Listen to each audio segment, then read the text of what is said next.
Hi there, thanks for joining. When you paint with acrylics, you can of course paint on canvas, that's most common maybe, or on panel or on canvas board. But did you know that you can paint on paper as well? A lot of the times people don't know that. Painting on paper is a totally different experience than when you paint on canvas or canvas board or panel. It dries a little bit faster, also it is more smooth. In general, paper is more smooth than a canvas, for instance, the texture. But of course there are some benefits. Paper all in all is a little bit cheaper than a canvas, and it takes less space of course. When you make a lot of paintings, maybe you can't even open the front door anymore because of all the canvases that are piled up in your house. And with paper you don't have that problem of course. Paper sometimes makes it easier to get started to paint. A lot of times when we buy a canvas, say that this is a new canvas, we put it on the easel and we say, ooh, I have to make a masterpiece now. And you don't have that feeling, strangely enough, when you use paper. So on paper you can try out things more easy. You won't do this, for instance, on a canvas, because then you spoil the whole canvas. And I have other examples here as well. I often use paper when I've got some spare paint after a painting session. I just try things out. Or if I want to, in general, try something out and I don't want to spend a whole canvas to it. So for example, here are some things. Tonal value studies are great on paper. Sometimes for my Dutch video channel as well, I paint it on paper. But you see, here a study of a banana, very interesting. This can go straight to the museum, of course. But you see, that goes really well. But I have to say, this paper is made for acrylics because it's heavyweight paper. And I can show you, it's over here, the paper block. This is an example of acrylic paper, specially made for acrylics.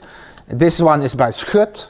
It's a Dutch firm, Schut, so we have that again. I don't know if this is also available in other countries, to be honest. I see a lot of languages here, but you never know. But it's important that you look at something like this. It's 360 grams.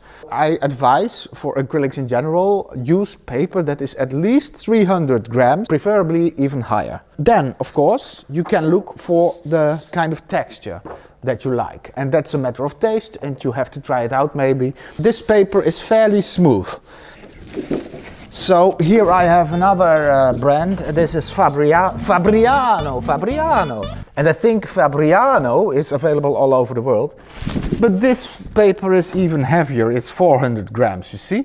This paper has more texture to it. I'll show you. So this is, for instance, Schut, and this is Fabriano. Of course, there are a lot of other brands, but it's just to give an indication of the texture of the paper.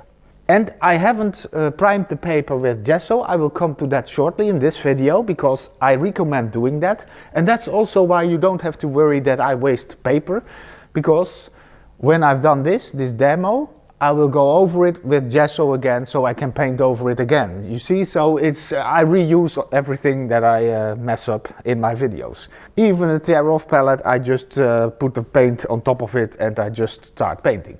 So with Fabriano, you see, you have that more texture like feeling. That gives you more of that canvas sort of feeling. And when we go to the Schut paper, you see, that's very smooth. You see the difference? It's a big difference. And so that's a matter of taste, of course. When you want to paint on paper, just try out some different brands. Most of the times when you go to the shop, you can buy separate sheets. So you don't have to buy 40 sheets at once. This Schut paper, it is glued at one side. So I can easily tear off one of these papers and I'll attach it to a flat surface. There are also brands that glue their paper at all sides, so you have a pile of paper that is glued. Then you don't have to stretch it, and that's very nice. So you just start painting on the top paper, and when you're finished, you cut it carefully loose with a knife. Then of course, as you see, this Fabriano paper is very large. but they also come in smaller size or even bigger sizes, so you can buy paper in all kinds of sizes. One downside of painting on paper is that your acrylics will dry even faster. So on canvas we are always already complaining, oh, it dries so fast. On paper it's even worse. As for instance, this is now already dry, and this as well. And as I've shown in another video already, it always helps to put a layer of gesso on your paper or canvas, because then the drying time will increase. When you put a layer of gesso on it, you seal off that absorbent stuff. Now it's dry, and you see that it buckles a little bit because I haven't taped the paper, but I'll show you shortly how you should do this properly. But this is just for example purposes. So I grab a brush, and first this part now is primed with gesso, this part isn't. So first let me again show you the difference. So I'll put a square over here, you see, 1 square, 2 squares, 3 squares. After 3 squares I don't have any paint left in my brush. So if I head over to the right side, to this part with the gesso, you see, it paints more smoothly, like this, and you get more mileage from your paint. You see, so now I can easily do 4 squares, maybe even a 5th one. Yeah, you see, here my paintbrush begins to dry a little bit, so here I run out of paint. But you see, you get more mileage, and it paints more easily. When you don't prime your canvas, like this for instance, don't know if you can see that, but maybe for here, it's a little bit more difficult, you see, to control the paint, because you get all these kind of things, and on the primed part, you see that it is reacting the way I would say it's supposed to be. But of course, there's nothing wrong with this, but this paints more easily, more fluently. And then another thing, here you have a kind of a very cheap sketchbook. It's very cheap, not high quality. The paper isn't really thick, but it isn't really thin either, so it's in between. You can use these sketchbooks just to try things out. And in these sketchbooks, I also apply gesso to the pages. Here you can clearly see I used gray gesso over here. And here, this page isn't primed with gesso, so I'll show you. And let me first paint something here, you see. So I just want to paint a square. I run out of paint already here, so I'll just do it like this.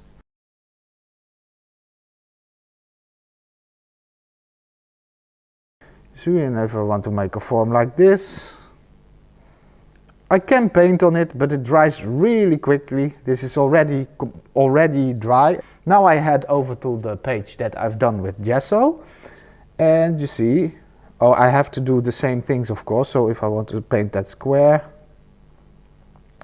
I just do like this. You see, I get way more mileage already. And then I can do other things as well. This is the first time that I reload my brush, just to indicate the importance of gesso. And when you paint in these sketchbooks, it destroys your sketchbook a little bit. It becomes all messy and that kind of stuff. I don't mind personally, but if you do mind that, then don't do this, of course. But I just wanted to show you, because it's a possibility to make small studies. Now I want to show you in short how you can prime your paper. I've already shown it in other videos, but just to be complete, I will show it again. So you need a flat surface, so a wooden plank. And then I just put some tape, some painter tape, on the paper, and I stick it to the flat surface. Then I put tape all around the paper, and like this. So if you have more of these wooden panels, you can do several papers at once, of course. That's for the better workflow, of course. Then we take some gesso, and I always say, oh, I love gesso, because gesso is our magic tool. It saves you a lot of paint. And when you paint on paper, you can dilute the gesso with a little bit of water.